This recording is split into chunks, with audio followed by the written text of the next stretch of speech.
Tommy Thomas dedah sikap sebenar pembangkang. Najib terdesak, Anwar tegas. Salam sejahtera semua. Hari ini kita nak cakap tentang perkembangan terbaru dalam kes 1MDB Najib Razak. Bekas Peguam Negara Tommy Thomas secara tegas menolak tuduhan yang dilemparkan oleh pihak tertentu, kononnya pendakwaan kes 1MDB adalah bermotifkan politik. Dengan penuh keyakinan, beliau menegaskan bahawa semua tindakan yang diambil ketika itu adalah berasaskan undang-undang.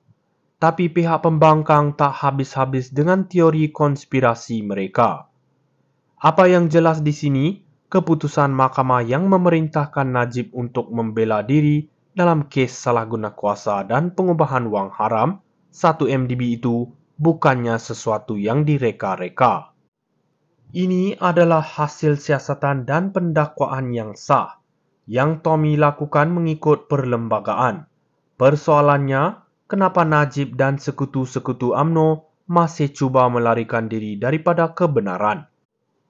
Ini satu lagi bukti mengapa kita perlukan pemimpin yang berani dan tegas seperti Anwar Ibrahim.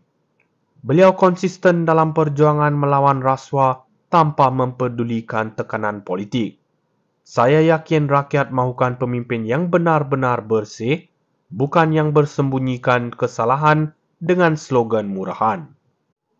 Pada akhirnya, ini bukan lagi soal parti atau politik, tetapi soal keadilan. Kita tak boleh biarkan isu 1MDB lenyap begitu sahaja hanya kerana ada individu yang cuba membalikkan naratif ini. Negara kita perlu perubahan sebenar. Anwar faham ini dan dia sedang bekerja keras untuk memastikan Malaysia kembali ke landasan yang betul. Sekian daripada saya. Teruskan bersama untuk pencerahan yang lebih lagi. Tommy Thomas dedah sikap sebenar pembangkang. Najib terdesak, Anwar tegas. Salam sejahtera semua. Hari ini kita nak cakap tentang perkembangan terbaru dalam kes 1MDB Najib Razak. Bekas Peguam Negara Tommy Thomas secara tegas menolak tuduhan yang dilemparkan oleh pihak tertentu, kononnya pendakwaan kes 1MDB adalah bermotifkan politik. Dengan penuh keyakinan, beliau menegaskan bahawa semua tindakan yang diambil ketika itu adalah berasaskan undang-undang. Tapi pihak pembangkang tak habis-habis dengan teori konspirasi mereka. Apa yang jelas di sini, keputusan mahkamah yang memerintahkan Najib untuk membela diri dalam kes salah guna kuasa dan pengubahan wang haram 1MDB itu bukannya sesuatu yang direka-reka. Ini adalah hasil siasatan dan pendakwaan yang sah yang Tommy lakukan mengikut perlembagaan. Persoalannya, kenapa Najib dan sekutu-sekutu UMNO masih cuba melarikan diri daripada kebenaran? Ini satu lagi bukti mengapa kita perlukan pemimpin yang berani dan tegas seperti Anwar Ibrahim. Beliau konsisten dalam perjuangan melawan rasuah tanpa mempedulikan tekanan politik. Saya yakin rakyat mahukan pemimpin yang benar-benar bersih, bukan yang bersembunyikan kesalahan dengan slogan murahan.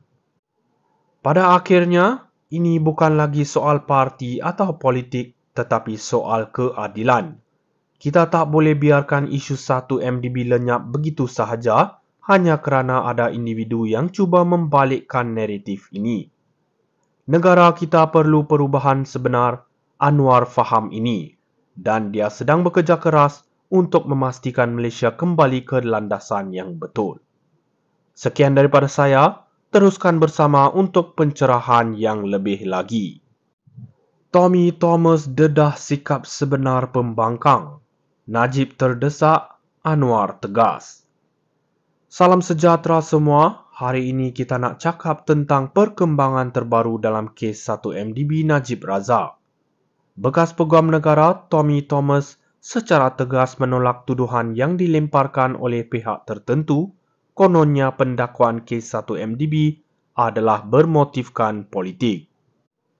Dengan penuh keyakinan, beliau menegaskan bahawa semua tindakan yang diambil ketika itu adalah berasaskan undang-undang. Tapi pihak pembangkang tak habis-habis dengan teori konspirasi mereka. Apa yang jelas di sini, keputusan mahkamah yang memerintahkan Najib untuk membela diri dalam kes salah guna kuasa dan pengubahan wang haram 1 MDB itu bukannya sesuatu yang direka-reka. Ini adalah hasil siasatan dan pendakwaan yang sah, yang Tommy lakukan mengikut perlembagaan. Persoalannya, kenapa Najib dan sekutu-sekutu UMNO masih cuba melarikan diri daripada kebenaran? Ini satu lagi bukti mengapa kita perlukan pemimpin yang berani dan tegas seperti Anwar Ibrahim. Beliau konsisten dalam perjuangan melawan rasuah tanpa mempedulikan tekanan politik. Saya yakin rakyat mahukan pemimpin yang benar-benar bersih, bukan yang bersembunyikan